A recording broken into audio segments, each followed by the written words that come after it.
All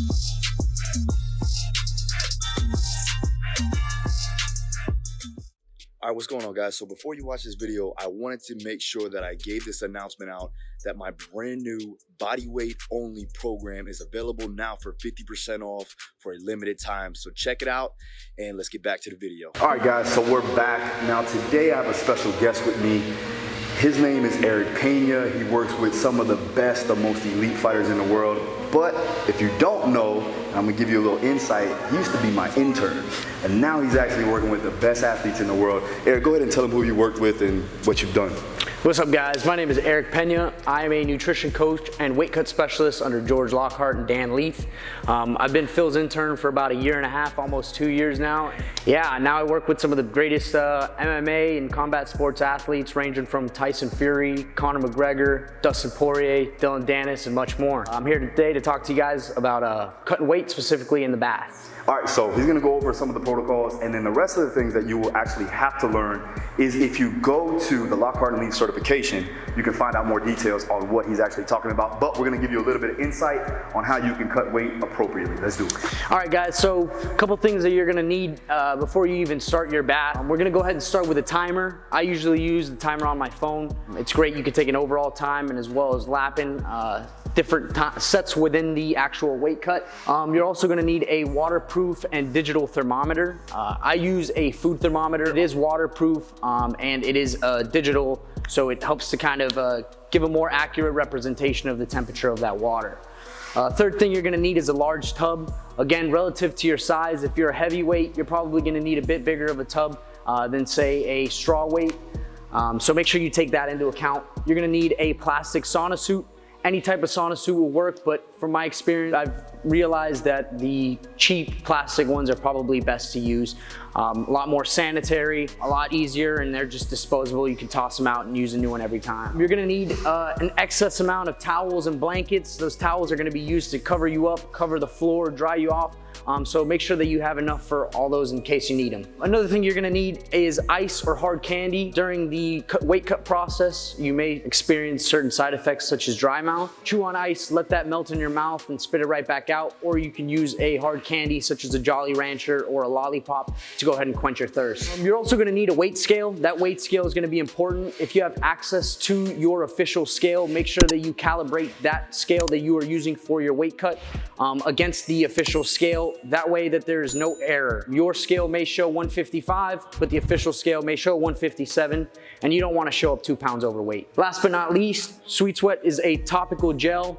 It's a thermogenic, so it'll actually help to heat up the skin, as well as improve circulation to further enhance the sweating throughout the weight cut process. A couple things to note before even getting in the bathtub. This is the final stage of the weight cut. Throughout the 8 to 12 week process, the athlete should be dieting down to get to within 10% of the weight class. Then throughout fight week, there's a number of strategies that we can use to minimize the amount of weight we cut during the passive dehydration phase, which in this case is our bath. First thing to note is never do a bath and workout. You have these baroreceptors or nerves on the heart that are extremely sensitive, especially when dehydrating, or in our case, which would then lower blood pressure. Between bath and then working out on low blood pressure, that may cause the athlete to black out or pass out, and that would definitely put the fight and the weight cut in danger. Second thing to note is to stay cold when you're not cutting weight. What I mean by this is you should be in the bath at the last possible second. If you are cutting weight the morning of weigh-ins, I recommend you sleep at a temperature a bit colder than what you're used to.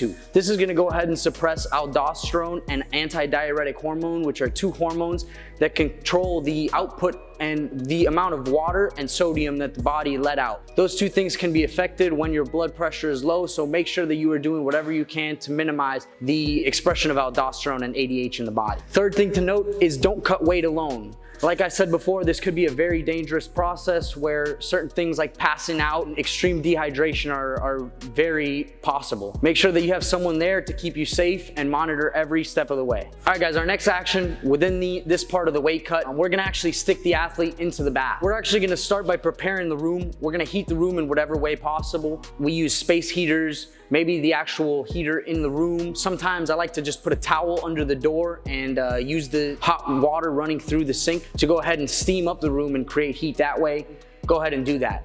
Once the room is nice and hot, you can go ahead and start to prep the water. We usually keep the water between 107 and 111 degrees Fahrenheit.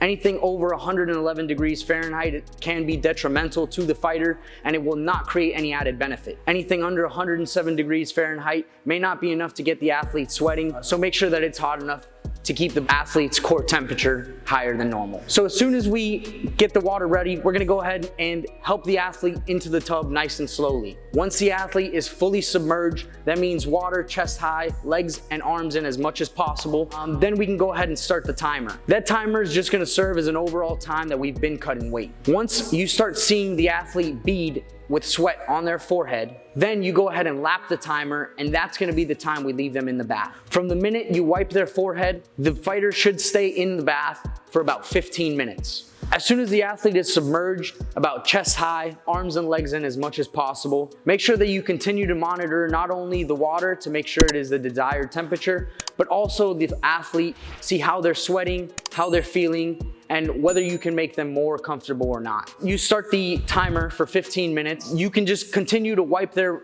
forehead as it beads. Continue to take note of how long it takes for the athlete between each wipe and each bead of sweat. If the athlete needs to cool down, you can do any of these methods. You can fan them off with a towel, you can open up the door to the bathroom to let in cool air, or you can also give them ice, whether that be just rubbing it over their head, ears, and forehead, or even just giving it to them in their mouth, letting the ice melt. However, make sure that the fighter does spit out as much water as possible, because if they swallow that water, they are putting that water weight back on, and the bath is actually nullified by that. In case of any dry mouth, your fighter can go ahead and chew gum, hard candy, or again, just suck on ice. Now on to the ever important task of exiting the bath. Again, our blood pressure may be a bit lower than when we started, so make sure you are using that blood pressure cuff to continually monitor and make sure that you are not having any sudden drops in that blood pressure. Everything we do from here on out is gonna be nice and slow. That way we avoid getting dizzy, lightheaded, and eventually passing out. First thing we're gonna do is, once the time is up, we're gonna go ahead and drain the bath. I usually like to leave the athlete sitting in the bath so that way they can take their time to cool down. Until that water is fully drained, I won't start to make any moves to get the fighter out of the bath. Once again, that water is gone from the tub, I slowly start to help them up and sit them down in a position that they are nice and comfortable. So once they're sitting down, I like to dry them off and apply sweet sweat to every major muscle group. That excludes the face and genitals. I do have the athlete apply sweet sweat to their own glutes because that is a major muscle group in the body which may be carrying a lot of water. Getting as much sweat out from those major muscle groups is key. Next thing we're gonna do is we're gonna go ahead and help the athlete put on the plastics. Again, I try to do this as fast as possible with keeping safety in mind. Once the athlete's plastics are on, I'll slowly help them up and start making our way over to the wrap. To go ahead and set up the wrap, we're gonna go ahead and start by heating up the room where the wrap is in. The point of the wrap is to give the athlete enough time to recover between those bath sessions, but at the same time continuing to keep them sweating as much as possible. After we heat the room, we're gonna go ahead and set up the bath by laying down either a set of towels, blankets, a mattress, or even a sleeping bag to protect the athlete from laying down on a cold floor. Next thing we're gonna do is we're going to go ahead and wrap the athlete up, cover them up, make sure that all exposed skin is now covered by either blankets, towels, or whatever may be. Make sure that their head, their neck, and their hands and feet are also covered. Their legs should be elevated to go ahead and continue to do as much as we can to raise that blood pressure. We are going to do that by putting their legs under either towels or pillows.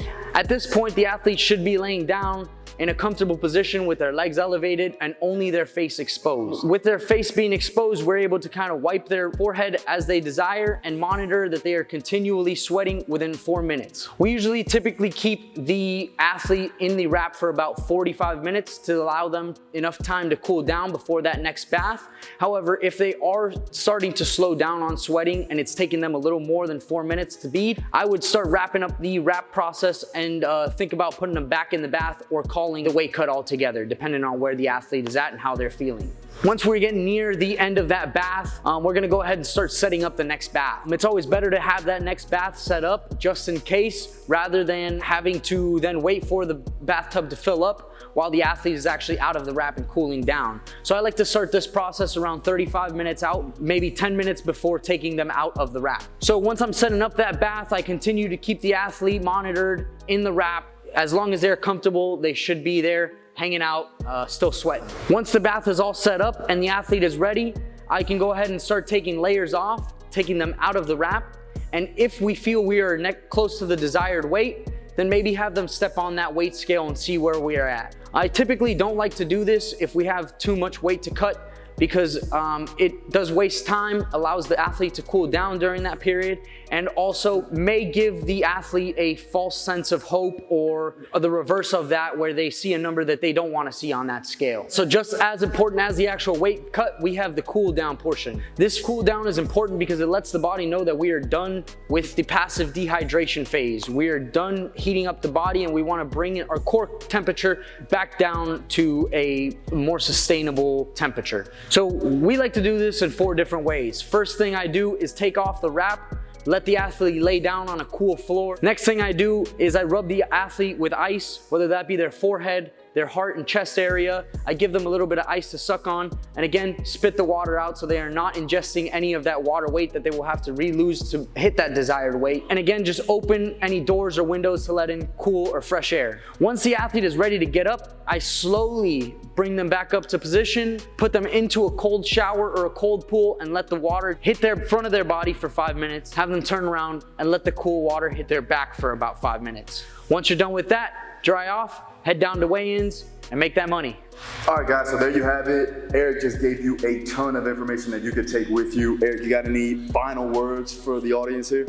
Nah, man, just like, subscribe. Thanks for tuning in. Make sure you subscribe, make sure the notification, hit the like button. Also, make sure you check out Lockhart Elite Certification for more information on this. Thanks again for watching. I'll see you again next time. Peace.